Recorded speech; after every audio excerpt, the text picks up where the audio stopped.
Friends, पिछले video में हम लोग अध्याय 3 का ज्यामितीय आकृतियों की समझ में जो है बहुभुज से लेकर के बहुभुज के बाह्य कोणों की मापों का योग तक हमने समझ लिया था। इनसे आगे जो है हम इस वीडियो में समझेंगे। पिछले वीडियो में वीडियो थोड़ा लंबा हो गया था, इसलिए नहीं बताए थे, तो इनसे आगे हम इस वीडियो में समझेंगे। तो इनसे आगे देखिए, आपको यहाँ पे मिल जाएगा 3.1 से आगे जब जाइएगा तो आपको मिलेगा 3.3.1 में चतुर्भुज। इसको अंग्रेजी में कहेंगे क्वाड्रिलेटरल। तो अब हम समझेंगे चतुर्भुज किसे कहते हैं। तो चलिए हम इनको जो है अपने कॉपी में समझते हैं अच्छा से। तो चलिए देख लेते हैं इनको अपने कॉपी में। तो यहाँ पर देखिए चतुर्भुज में कौन कौन से गुण पाए जाते हैं। पहला देखिए चतुर्भुज को अंग्रेजी में कहते हैं क्वाड्रिलेटरल। तो देखिए इसमें पहला है, ये सभी आकृतियां चार भुजाओं से बनी है। तो ये जो आकृतियां है, ये आकृति यानी कि चित्र है, ये जो है हमारा चार भुजाओं से बनी होती है। तो देखिए हमने भुजा का नाम दे दिया, जैसे यहाँ पर देखिए ए बी सी डी, इसको हमने एक नाम दे दिया। तो इसमें देखिए चार भुजा है। पहला भुजा यहाँ पे देखिए ए और बी है, ये हमारा ए बी एक भुजा हो गया। दूसरा हो गया यहाँ पे इस तरह से, यहाँ पे बी सी भुजा, ये दूसरा हमारा बी सी भुजा हो गया। तीसरा भुजा जो है हमारा सी डी हो गया इस तरह से, ये तीसरा भुजा हो गया। और ये चौथा भुजा हो गया हमारा ए डी, या फिर बोल सकते हैं डी है। इस तरह से इसमें कितना भुजाएं हैं? चार भुजाएं हैं। तो चार भुजाएं से यह आकृति यानी कि चतुर्भुज बना होता है, याद रखिएगा। अब इसी तरह से यहाँ पे दूसरा नंबर देखिए, दूसरा नंबर है इन सभी आकृतियां में चार शीर्ष है।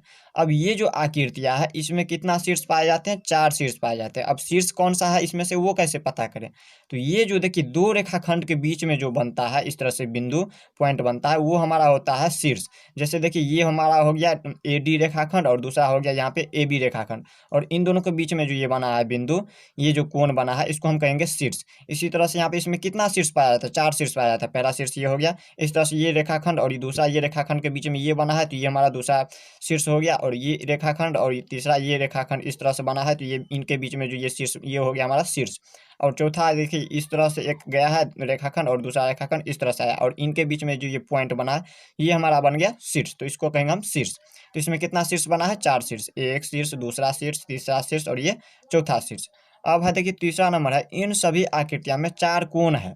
अब ये जो आकृतियां है यानी कि चतुर्भुज का जो चित्र बना है, इसमें कितना कोण होता है? चार कोण होता है। देखिए ये हमारा हो गया कोण, ये हमारा क्या हो गया? कोण हो गया। पहला कोण ये हो गया, दूसरा कोण इस तरह से ये हो गया, तीसरा कोण हमारा इस तरह से हो गया, ये हमारा हो गया चौथा कोण। इसमें कितना कोण है? चार कोण है। पहला, दूसरा, तीसरा, चौथा कोण। तो हमने चतुर्भुज के बारे में समझ गया। अब हम इनसे आगे देख लेते हैं। अब इनसे आगे देखिए आपके बुक में क्या दिया हुआ है, तो यहाँ पर देख लीजिए, इसमें दिया हुआ है, इससे आगे दिया है 3.4 में चतुर्भुज के प्रकार। इसको अंग्रेजी में कहेंगे काइंड ऑफ क्वाड्रिलेटरल। तो इसमें देखिए जो जितना भी प्रकार है हम सभी को एक एक पहले देखेंगे। पहला देखिए 3.4.1 में है समलम, इसको हम कहेंगे ट्रैपीजम। तो इसमें हम सबसे पहले समलम के बारे में समझते हैं। जितना भी है किताब में दिया हुआ, आपके बुक में जो दिया है वही हम बताएंगे आपको। तो चलिए हम देख लेते हैं इनको अपने कॉपी में। अब देखिए यहाँ पे है चतुर्भुज के प्रकार। अब इसको अंग्रेजी में कहेंगे काइंड्स ऑफ क्वाड्रिलेटरल। तो पहला हमारा समलम चतुर्भुज, इसको अंग्रेजी में कहते हैं ट्रैपीजम। तो देखिए इसका परिभाषा होता है, सम्मुख भुजाओं के दो युग्मों से एक युग्म समांतर है, ऐसा चतुर्भुज जो है समलम चतुर्भुज कहलाता है। तो देखिए सबसे पहले हमें परिभाषा तो हमने पढ़ लिया, लेकिन आप लोगों को कुछ समझ में नहीं आया होगा, तब समझते हैं इनको। तो देखिए है इसमें सम्मुख भुजा यानी कि आमने सामने की भुजा। सम्मुख भुजा यानी कि आमने सामने की भुजा। आमने सामने की भुजा में से जो है दो युग्म, देखिए हमारा ये आमने सामने की भुजा, पहला भुजा ये हो गया, और इनके आमने सामने, इनके सामने ये भुजा हो गया तो ये हो गया, इसके सामने ये हो गया, तो ये हमारा दूसरा युग्म हो गया, दूसरा भुजा ये हो गया। तो इनके सामने की भुजा, जब इनमें से दो भुजा है, पहला ये हमारा हो गया, इनके सामने की ये भुजा, और इनके सामने से ये भुजा हो गया।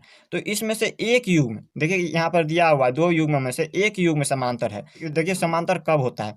जब ये इसको हम कितना भी आगे ले जाए तो ये आपस में न मिले, आपस में कहीं न काटे, तो ये हमारा होता है समांतर। समझ गए? समांतर कब होता है? जब ये भुजा आगे कितना भी ले जाए और इनको भी कितना भी ले जाए सामने की भुजा को, तो ये आगे न काटे कहीं पे, तो ये हमारा होता है समांतर। और जब ये देखिए ये भुजा है या नहीं समांतर, तो इसको जब इस तरह से सीधा लेते चले जाएगा, ऐसे जाएगा, और ये इसको जब आगे बढ़ाते जाएगा, तो ये देखिए आपस में ये काट दे रहा है, यहाँ पे आगे ये कट जाएगा, तो ये हमारा समांतर नहीं होगा। इसलिए इसमें कह रहा है दो युग्म में से, ये देखिए पहला युग्म इसके समांतर समान ये है, तो ये युग्म हो गया, और दूसरा ये हो गया। तो एक युग्म नहीं काट रहा है, लेकिन ये काट रहा है, तो इसलिए इसमें युग्म जो है समांतर है, तो एक भुजा समांतर है इसके।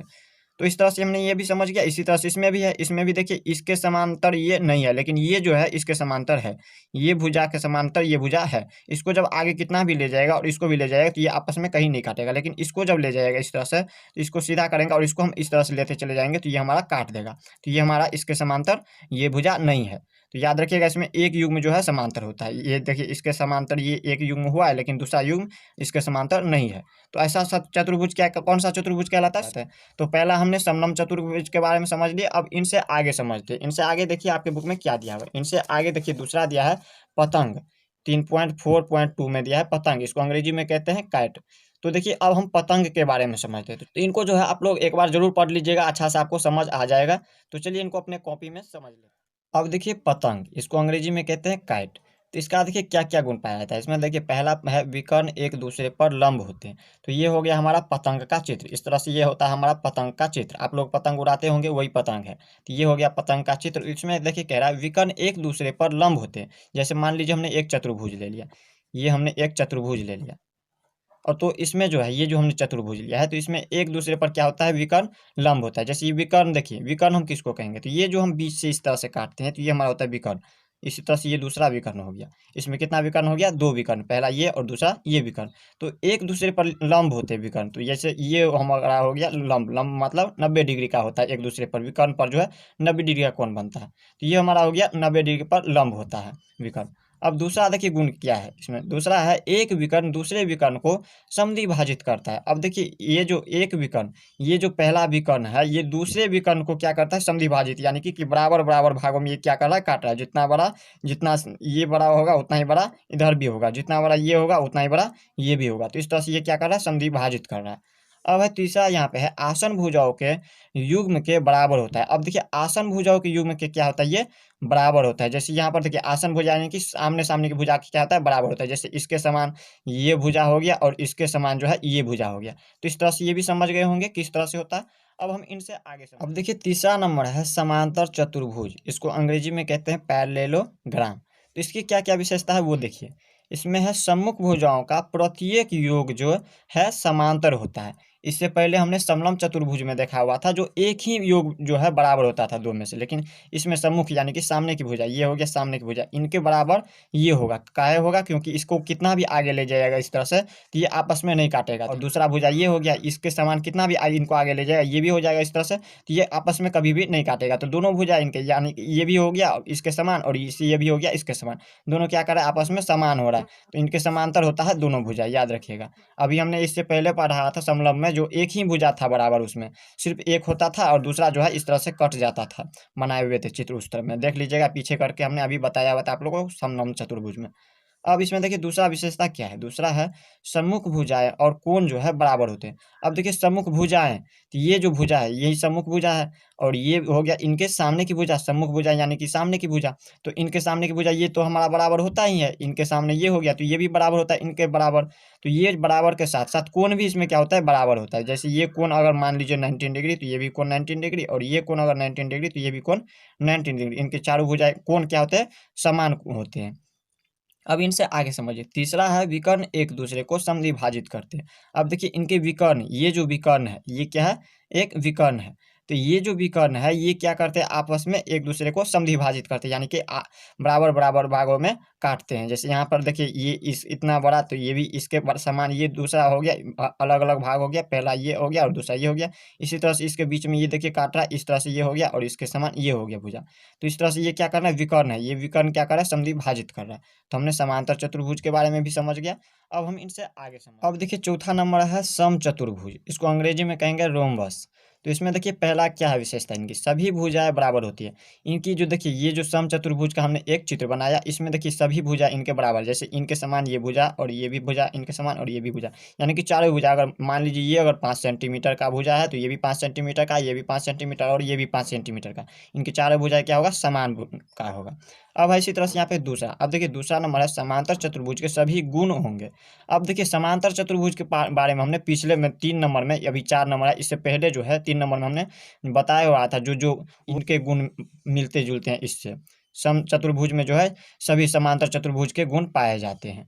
अब तीसरा देखिए, तीसरा जो है विकर्ण परस्पर लंब होते हैं। अब देखिए विकर्ण जो है ये क्या है, इसकी विकर्ण है, ये जो विकर्ण है इस ये क्या होता है, हमेशा लंब होता है, यानी कि 19 डिग्री का होता है। इस तरह से इनके विकर्ण क्या होता है, परस्पर यानी कि लंब होता है हमेशा। यहाँ पे देखिए ये जो है लंब होता है, 90 डिग्री का होता है। तो इस तरह से हमने समचतुर्भुज के बारे में भी समझ गया। अब हम इनसे आगे समझ, अब देखिए अब है आयत, इसको अंग्रेजी में कहेंगे रेक्टेंगल।